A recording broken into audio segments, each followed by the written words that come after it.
Hello, my friends, and welcome back to Alien Protocols. And histories no longer mysteries. Histories. Well, gang, for those of you who are new to Histories No Longer Mysteries, this is a segment we do on occasion, an episode, whereby I utilize different methods of psi to garner information to solve historical and even current mysteries. This is a very time-intensive process. Some are easy. Some I go with some basic gestalts, and if the gestalts are really strong, boom, I go with that answer. But some of them I do several different methods. I'll do controlled remote viewing, which is very extensive. It's, close to 7 pages. And then I do associative remote viewing. I do quick shot. What else? A variety of different methods, and some are, can take a half hour at least. So I'll try and cue you in on some of the things and the sensations and other stuff that I was feeling as I was doing the reading as well. So here we go. The very first one is, what countries have UFOs crashed in? Now these are all questions from you. And that's a great question. In fact, there's a bunch. And not all of them are here, but the most obvious and biggest ones are here. How I did this was maybe I shouldn't say, I went to a secret non-United States government UFO project and looked at a map. And the map had crash sites around the world. So it's not the United States that I got that information from. It's another country, and I feel good about all of these here. Then I kind of went through these, and I actually had some experiences with each one. So that was really interesting. Like Russia, I had several crashes, and one of the crashes was like almost a perfect craft left at the end, and another crash was broken and shattered and cracked like a matzah. So structurally there's a lot of different stuff going on. So anyway, we have the United States, of course, China, Russia, Israel, India, Peru, Chile, and Brazil. Now those are just the basics. Of course, there's Antarctica. And of course, an advanced civilization, I don't think is going to be crashing that much unless they are playing possum. Perhaps they are giving us these gifts and allowing us to feel a little sense of power by having them be crashed. So, this is a really interesting topic, and UFOs are being studied around the world for not only weaponization, but a bunch of other things as well. So, next is, are stocks going to be up, and when? Stocks are going to be up in the long term. I believe in, they're going to have extreme fluctuations until, August. It's a time, if you're a day trader, you can make some incredible money from now until August. Really incredible amounts of money can be made in day trading when you have a great company that has a historical high, and you happen to catch it on a real low, and it's one of those journeyman, companies that are the foundation of America, GE, etc. Then a lot of people will be making money. But then I think people are going to be starting to get more general security, I think around July, when a lot of the numbers and stuff are going to do better. The virus numbers are going to get worse before they get better. So that is it. Next, number 3, when will ET contact humans? ET already has. And has made a tremendous amount of contact with humans, I believe. And ET is not going to governmental agencies or the president of countries. I think they are going to First of all, consciousnesses that won't freak the F out when they experience another being from another planet or another place. It's a very heavy thing, and it's a lot more intense than the average person really understands. And I believe that most people would really, freak the F out. So I think they connect with like-mind consciousnesses and people who perhaps share altruistic outlooks. You could call it altruistic, but you could also call it very advanced outlooks. And then further, very importantly, I think they contact people who have contact and interaction and ability with the field. They found out, years ago when SRI was doing the remote viewing program, that a lot of these guys, they brought in a lot of soldiers too in a secret kind of side project. And these guys were all non-UFO guys. They don't believe in UFOs, none of that stuff. And so many remote viewers ultimately end up connecting to or finding or having some weird consciousness thing with UFOs, if they want to or not. So we are getting so much reinforcement that there's a consciousness UFO connection with phenomena.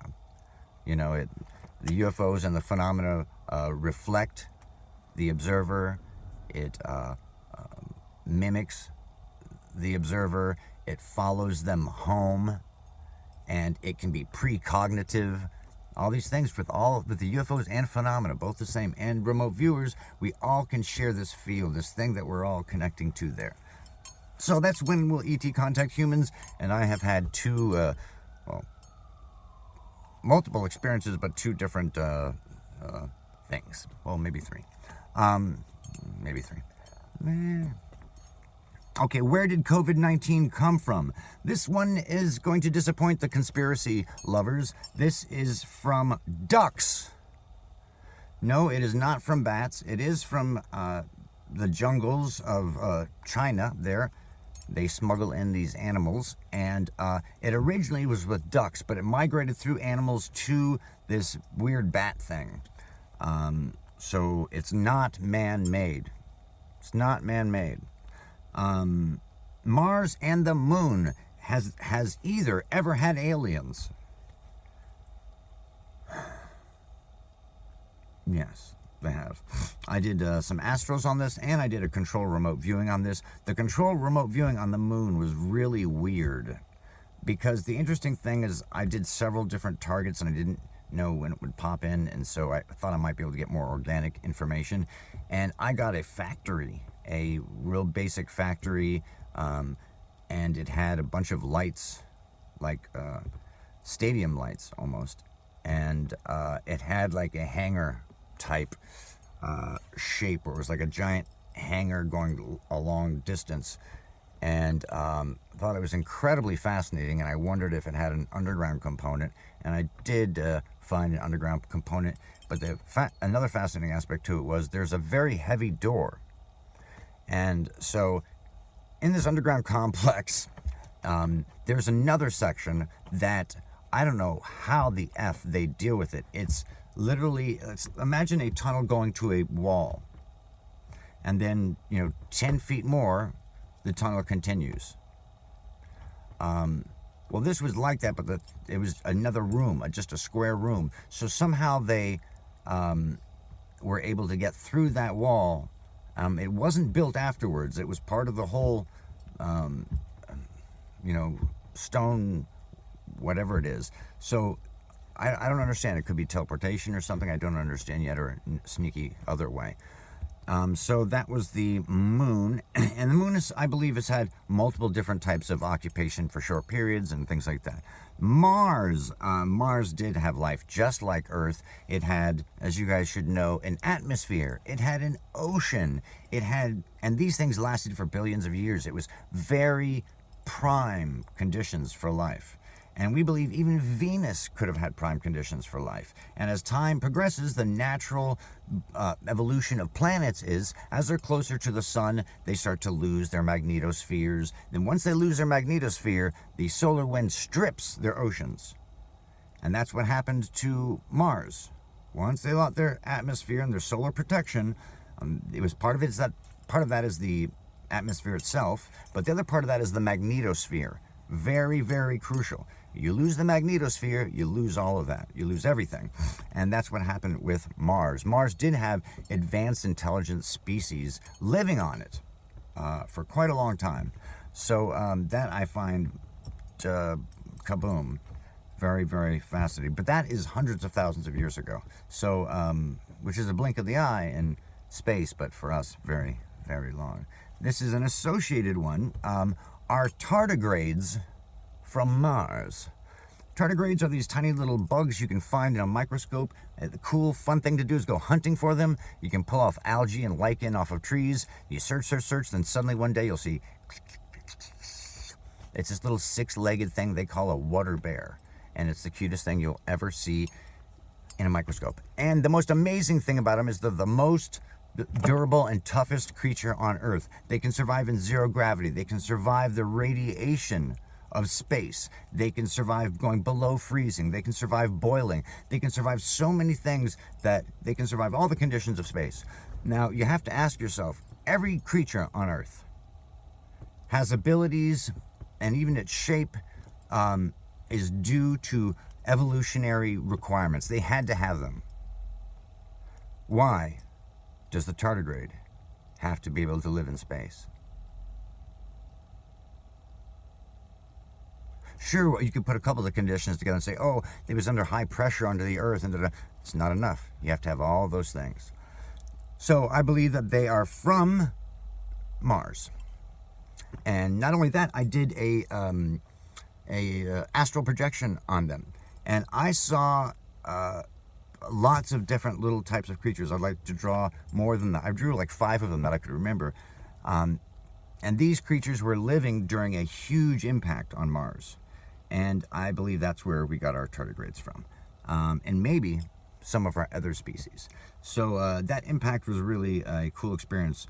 I have different things that happen when you do astral projections. You get synesthesia, you get sometimes visuals, or you can even feel warmth on your face.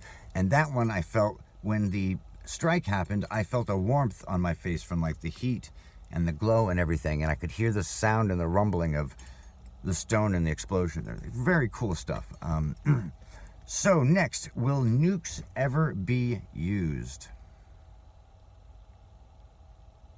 This is tough. I went into the future on this one, and I did an astral projection and a controlled remote, no, an associative remote viewing on this one. The astral projection said yes, and the control remote viewing, associative remote viewing also said yes. Associative remote viewing works as you get 2 different pictures, essentially 2 different answers, and you get a target or a question, and you do a viewing. And depending on which one it matches, that's your answer. It's a less, I believe, it's a little weird of a method, but a lot of people really love it. And I find different methods useful for different things. So, nukes ever used. Are sea monsters real?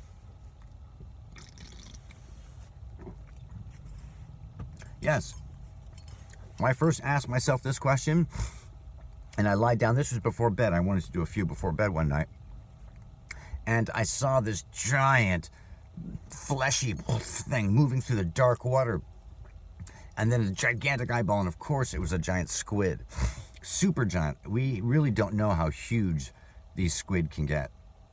So there's giant squid, and that's the Kraken. So sea monsters are real. All right, next is JFK Jr. Was this murder, suspicious activity, or accident? This one I have, I went and flew with this flight, and it's 2 things. It is a natural, but it's also very suspicious. He did crash naturally. It was him in the plane, his decision to fly during terrible weather. It was very bad weather, and the plane was shaking a lot.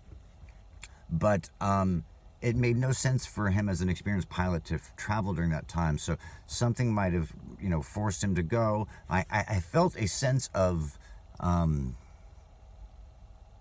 external glee associated with it, which is very with people who didn't like him, and I thought maybe that might be something involved in a conspiracy or something. But right now it looks natural, but there is some suspicious grounds there. It's one that I'd like to come back at, and I have to look down a lot of rabbit holes for that one. John Reed, the guy who videotaped an alien he found. He clubbed it over the head after it turned his dog into dust, and he has a video of this hexagonal UFO floating in his yard. John Reed, I think he was an attorney. This was from about maybe 20 years ago. All fake. Sadly, all faked, all of it staged. I went and he was laughing and busting up laughing to himself. He also worked with a friend of his who's a neighbor. And the neighbor was better at woodwork. And the neighbor built the spaceship. And the spaceship was just 2 pieces of wood, and he had a stand. And they had it beveled at an angle, super easy, and a board behind it like that, and boom, they had their spaceship. And the alien had clothing for legs and arms stuffed in there. That's why it's terrible. John Reed is a faker, hoaxer. Is the stock market rigged?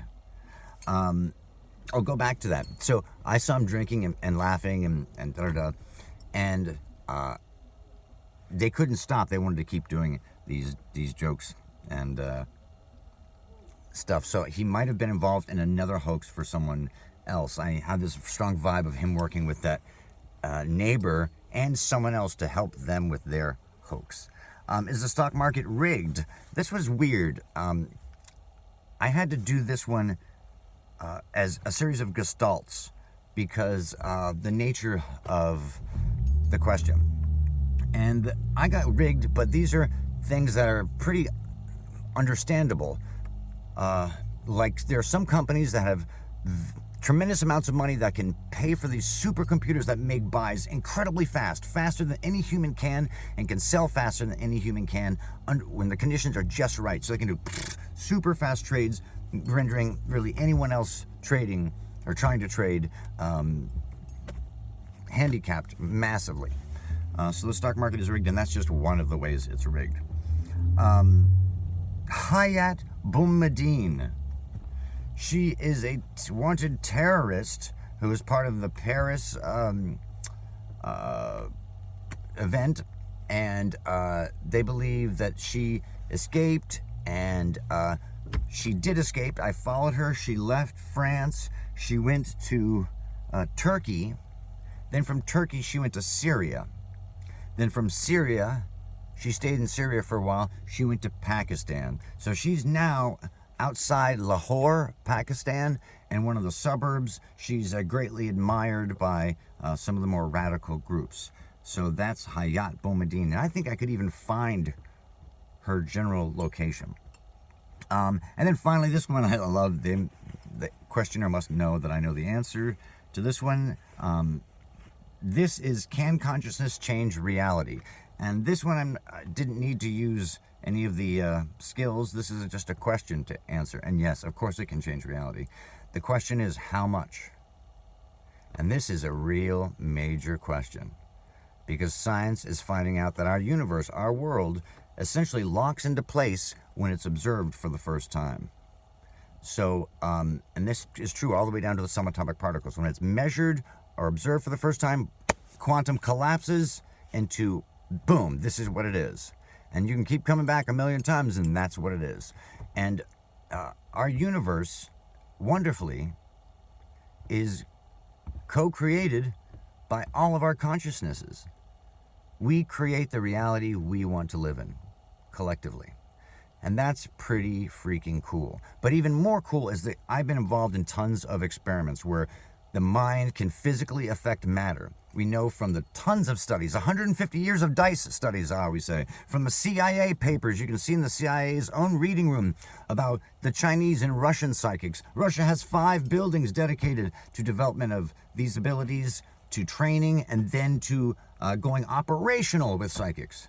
Because you can imagine a lot of really amazing things people who can do these different gifts can do, especially for a country. It can be major. Yes, consciousness can change reality. and it can change it big time. Not just glitches in the Matrix, we're talking big time, huge energy levels required. So, that's it, gang. That is Histories No Longer Mysteries. Histories. If you enjoyed this, please feel free to support this channel and go to paypal.com, alienprotocols.com. And here, for those of you who want to know, is Miss Sausages.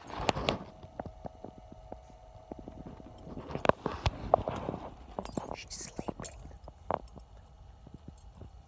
Good night, everyone, and good night, Miss Sausages. I love you. And I love you. And I will see you in the future, which will then be history and it won't be a mystery. Mm-hmm.